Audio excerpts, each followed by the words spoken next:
کو اللہ پاک کے احکام کے سامنے، اللہ پاک کی رضا والے کاموں کے سامنے، اللہ پاک کی مرضی کے سامنے جھکا نہیں دیتا، وہ ابھی محبت الہی کی میم تک بھی نہیں پہنچا۔ حقیقتاً اللہ پاک سے محبت کرنے والا وہی ہے جو اللہ پاک کی رضا کا طلبگار ہے، اللہ پاک کی ناراضی سے ڈرتا ہے۔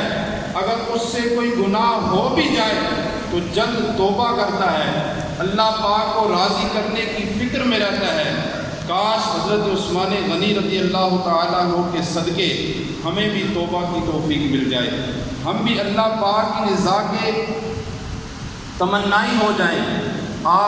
ہمیں دنیا کی فکر رہتی ہے، کاروبار کی فکر، نوکری کی فکر، پیسے کی فکر، امتحانات کی فکر، کھانے کی فکر، پینے کی فکر، پہننے کی فکر، بس ہر وقت دنیا ہی کی فکریں انہی میں جکڑے رہتے ہیں۔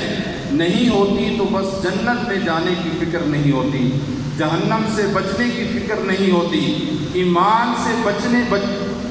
بچانے کی فکر نہیں ہوتی، اللہ پاک کو راضی کرنے کی فکر نہیں ہوتی۔ کاش حضرت عثمان غنی رضی اللہ تعالیٰ عنہ کے صدقے محبت الہی نصیب ہو جائے، ہم بھی اللہ پاک کو راضی کرنے اور اس کی ناراضی سے بچنے کے لیے فکر مند رہنے والے بن جائیں۔